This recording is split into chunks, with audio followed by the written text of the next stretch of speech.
So, are you tired of assisting to another online event? I really think that we're entering this phase where we need to reinvent how we do virtual events. And this could be an event that you do for the firm organizes for 200 people, or it can be an event that you're organizing for 10 people. Regardless, it's time to reinvent it because people had enough of just another webinar. So this week we talk with Kate, who is a virtual producer. So basically, she's the one backstage virtually helping to coordinate and bring more interaction, life, fun to your next virtual event.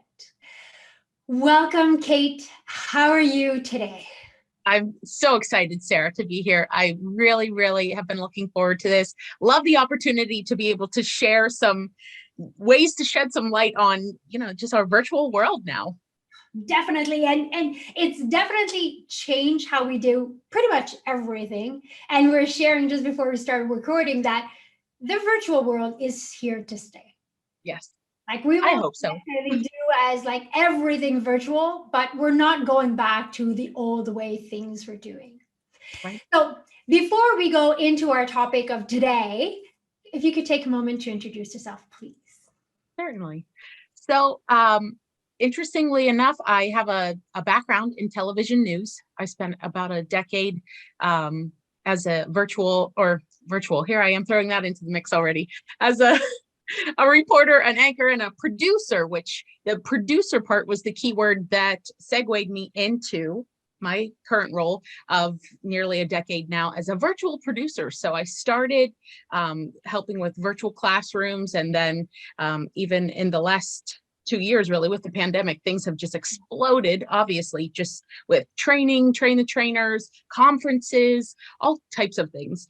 So it's really been 2021 specifically has been a year of the yes for Kate. I've just been trying new things and delving into new opportunities, podcasts and live streams and all kinds of new opportunities to be a producer.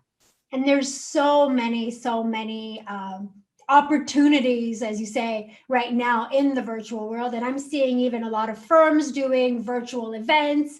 And I've been speaking to many of the virtual events. So this is really, so we met through a virtual event, obviously, right. Where what you presented really caught my attention. And that's really why I wanted us to talk today is, what are some of the mistakes people do when they're either as a firm organizing a virtual event or as an entrepreneur organizing a virtual meeting?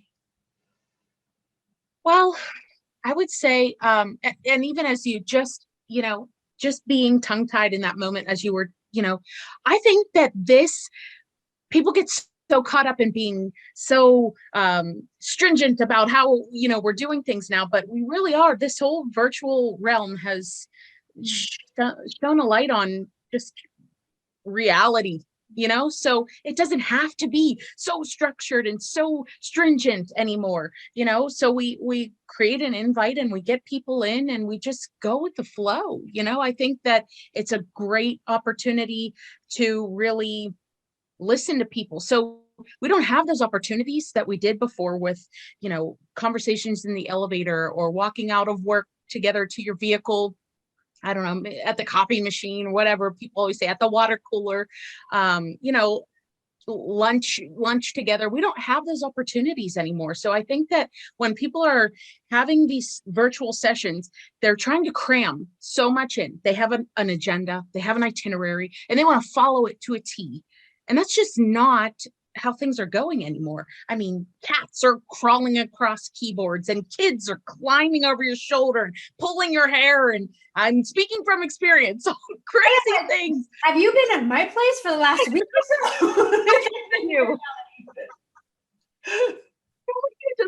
You've seen it. Everyone's seen it at this point. Wild things are happening. And it just is. It's just our lives. And it's been so enlightening to go, oh my gosh, I'm so relieved that your kid is over there, going, mom, I have a kid, like pulling my arm. I need cereal. I need this. And I'm like going out of the frame. Wait, I'm really here still.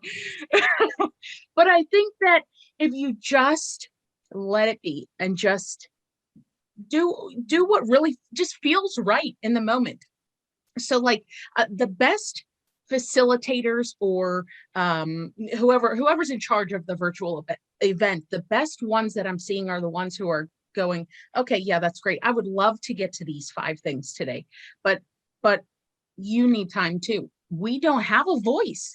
I'm stuck here. I work from home and I have, little ones, and not a whole lot of adult, other than this, not a lot of adult conversation happening. This is my adult conversation every day. So taking the time to go, okay, yeah, I would really love to hear your feedback, and really taking time to debrief something and hear from the people who are on the line and gathered. I think when people have to just hop onto these events and just listen, it's just another webinar and it's just another boring, and I sign on to this and then I click off and I sign on to the next one, and I had no time. It was just me listening, me taking notes, me, it, Yeah. all of that Zoom Checking my drained. emails at the same time. And Yes, all of that. Yeah.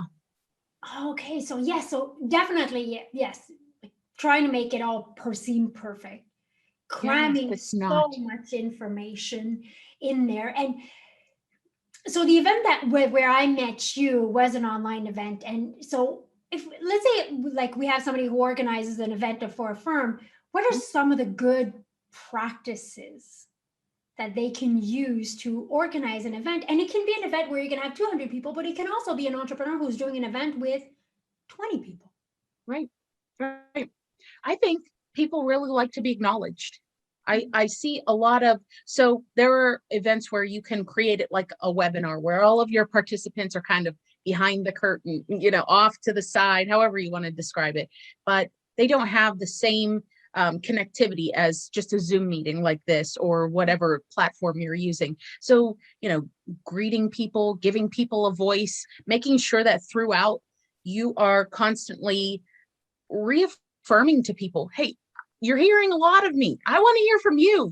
Come off of mute, put a hand up, let me know what you need. You need a break, put up a coffee cup. You want to take 5 minutes? Like, this is your time too. I don't want this to feel like, you just signed on here and you feel like you're glued here. You can't go anywhere. You can't even take a sip of water. You can't, deviate from what you need to do. I think that it's really important to be transparent and be fluid and just be accepting of the way the world is now.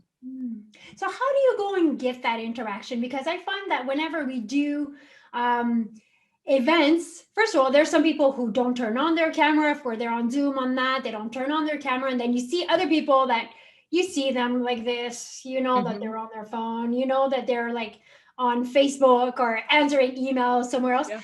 How do you go and get, so you want and create that interaction with people? I sat in on, I was the producer for a session one time, and this facilitator was talking about this specifically, and it was really great. She mentioned she had a lot of statistics about hooking. You have to hook them initially, right off the bat, like within the first minute, they're deciding whether you are credible, whether you are worthy of their time. So right off the bat, you need to establish comfort, establish, maybe a sense of fun or whatever tone you're wanting to set. Go ahead. Yeah. I think that's a huge one though. Fun. Yeah. Zoom Right. meeting. This doesn't have to not be fun. I mean, we can be professional and have fun. We do it at work, right? When we're in the building at work, we're doing those things. Why does that change here? Why would that be a requirement of a virtual meeting or a virtual conference? We can still laugh and we can still, be human. So I think, go ahead. Hook. Say it again. You were talking about bringing them in with a hook. Yes, hooking them in, making them feel right off the bat. And as a producer, I often am the one doing this. This is a big part of my role. So having a producer working tandem so that the facilitator can make sure you hit all your agenda items, rock on, go for it. That's great. I know you have a job to do. Let me do mine alongside you and make this an experience where I can bring in the fun and I can show you all the tips and tricks and all the toys and tools and the fun stuff where you're like, oh my gosh, I didn't know. I had a woman say to me the other day, I've been on Zoom for a year now, like all day, every day. I did not know how to do that. And I was like, oh, well, fun. I'm glad I could show you something. That's what I get a kick out of. That's why I love doing what I do. So I get on and I'm, greeting people as they're coming on. Hey, how are you? What's the weather like? Where are you? Where are you located? Oh, okay, that's awesome. Oh, I hear your dog barking. What kind of dog do you have? Just making them feel comfortable and welcome. And like, this isn't going to be a stuffy, uptight meeting, just another boring meeting.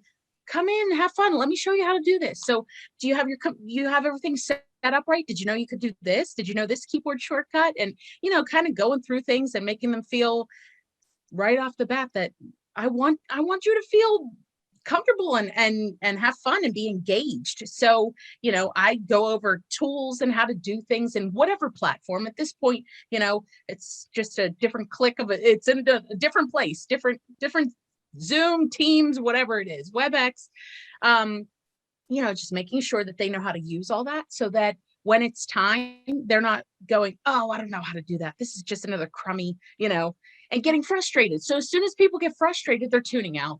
They're just done. It's just another boring webinar to them. But if I can show them how to decorate the screen or add a reaction or, do something fun that they didn't know they could do before, they're like, oh, this is interesting. I want to learn how to do this. I'm in. Count me in. And I think it's really important because when the pandemic started, everyone went online and everyone just like, some people were like, Sara, I have like 6 webinars this week. And it was just like from one extreme to the other. Now I feel that we're entering this phase where we have to reinvent the virtual to make it fun, to make it interactive. Right. And the whole like, you sit in front of your computer and you don't see who else is there and nobody interacts, like that's done. Right. Like, yeah. When you have had too much of something, it's like, oh yeah, can't do it anymore. So overkill. Yes. So now I'm super curious, obviously. So some of the fun features that you find that people don't know and maybe should be considering. So let's go Zoom. All right. Since we're in Zoom now. We're in Zoom. So I always make sure that people have the right setup. Mm-hmm. So this was that tip that I gave that woman and she was like, oh my gosh, game changer. So when you first get in here, it might not be set up where you can see all your panels. So they don't even know who else is in because like you said, maybe they're not on camera and maybe it's like somebody within their company and they're like, oh, look, Sarah's here. I didn't even know Sara was here because their participant panel wasn't open. So I have them exit full screen mode so that when they hover on the bottom and check out all those tools and click on participants and click on chat, they then line up on the right side of the screen, one on top of the other and out of the way and not popping up in the middle. And then when they go to breakouts, they have to reconfigure their screen to do that again, unless they have it in settings preset that way, which typically they don't. People just click on a Zoom link and hop in. They don't know all of these different features unless they're using them frequently or unless, this is what they do on a normal basis. So just knowing that other people are in there with you. Some people you might know, then you could send them a chat and be like, hey, I miss you. I haven't seen you in so long. How's it going? How are your kids? How's whoever? And that's true. It's funny because I was in another event last week and that's exactly it. I was looking at everyone who was there and I was like, direct chatting with everyone, just saying, hey, haven't seen you in a while. How are you? And then, so basically how we would in a normal. Yes. That's the whole thing, making people feel like we can have some normalcy. So that's also part of like my whole spiel when I get on to a conference or a session or whatever it is. I say, we want to make this as interactive and fun and normal as possible. So let me help you find where all these things are. Get your participant panel open, get your chat panel open, check out that reactions button on the bottom. If you have the newest Zoom update, there's points of ellipsis button, the 3 dots. You have every emoticon that you could want now. You could decorate and have, all kinds of, pick whatever emotion you're feeling, but, get in there and make it fun and show us what you're really feeling and get involved.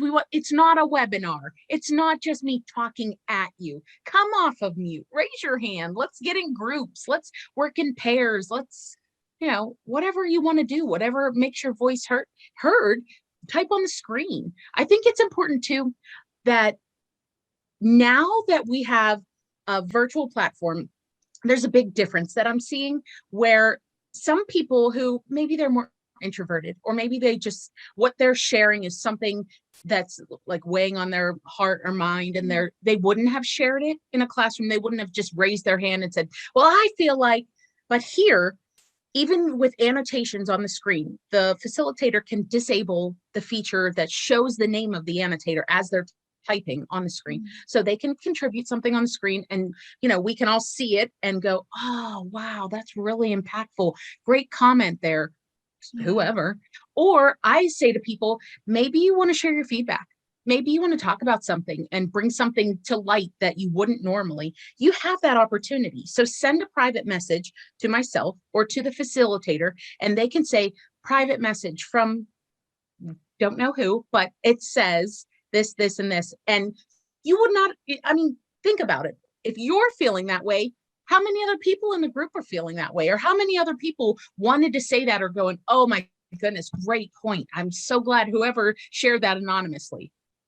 That is true. And we can't do that when we have like live events. And right. And it's reminding me that I've had Zoom meeting where I'm hosting and people are writing to me in private, and now I get it, that it's something that they wouldn't have raised their hand. They wouldn't have said it out loud.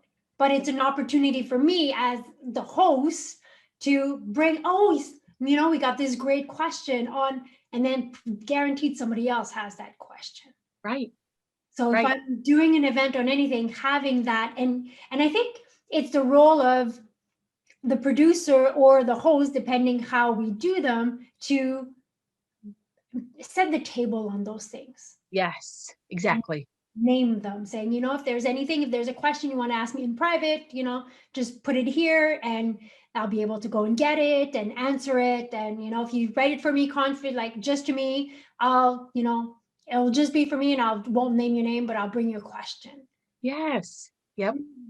I love that. And I always make sure I share that because I want people to know this is a new opportunity. I know you think you're just another Zoom session or just another virtual meeting, but let's shed a light on this. This is something that you couldn't do when we were in and out of meetings in a boardroom or, at work. So let's look at the positives. To me, that's a positive. Yeah. So as a firm, or even if I'm doing a webinar for clients or potential clients, and it's a sensitive topic, so having that feature of, just naming, saying, hey, there's a private chat. Yep. You're going to get so much insight that you wouldn't normally have. Right. Anonymously.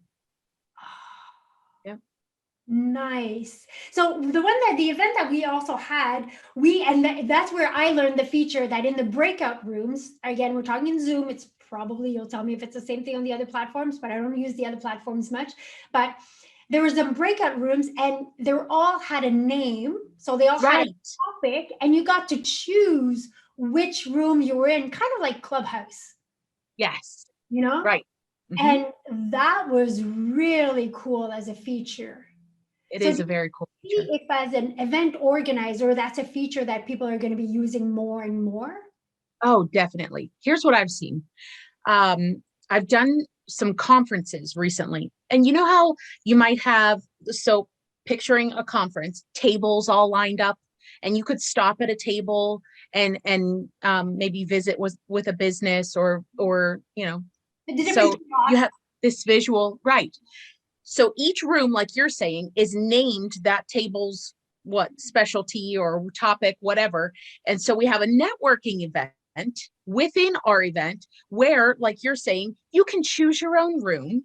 So I've gone through and named each breakout room these different tables, and you just choose. And then you can manipulate your own location and go, oh, now I want to go to this table. Now I'm going to move over to this one. Now I'm going to go to this breakout. And you can just keep moving through and network with all these different groups and talk to all these different people in, a virtual simulation of what that would have been in real life. That is so cool. So that's really bringing like the next version of online events to that interaction. Because I think like people had enough right now of like another webinar, like you say. Right, And right. it's how do we make it interactive? How do we make this fun again? Yes.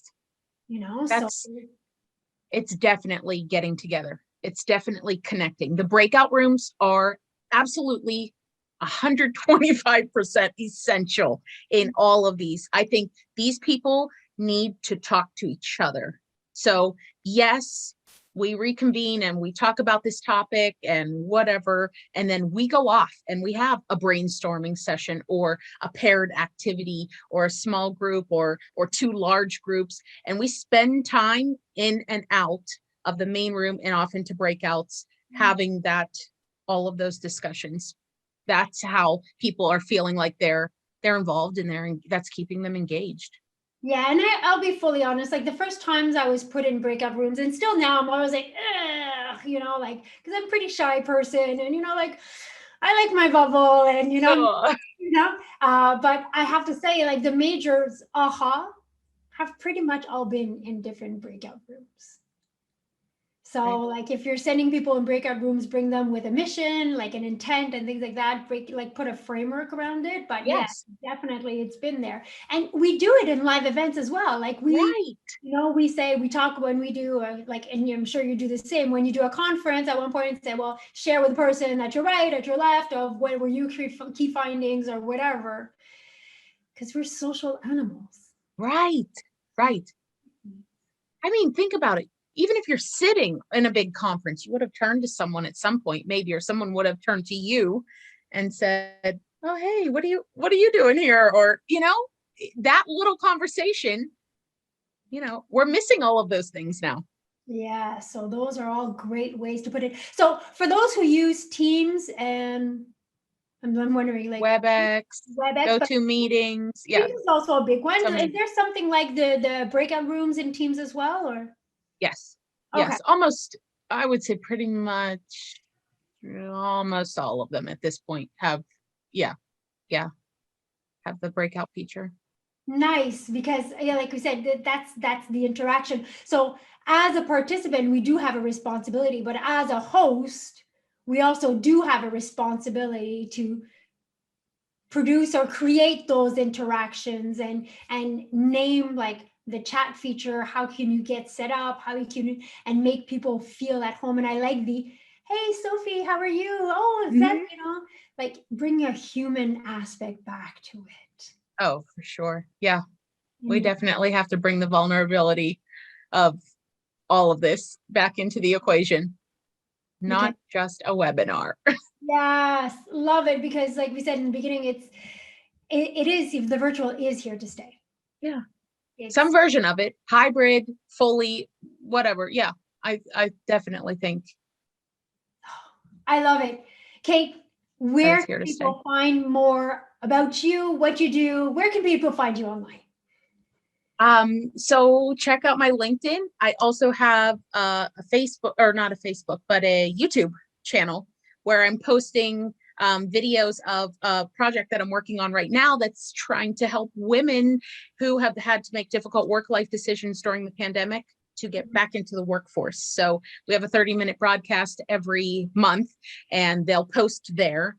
And just promotional videos that I make there for those events are on there as well. So yeah, Perfect. I would love the opportunity to connect with others and tell you more about the producer role. And I think it's really essential. I think when you're the host, having that sidekick, so to speak, gives you that peace of mind. So you can focus and go, okay, I wanted to do this, but I definitely see that they need some time to interact here. And hopefully, if you have a producer who can just go with the flow and you send them a private message and say, let's do a breakout here in the next like 5 minutes. Can you get ready?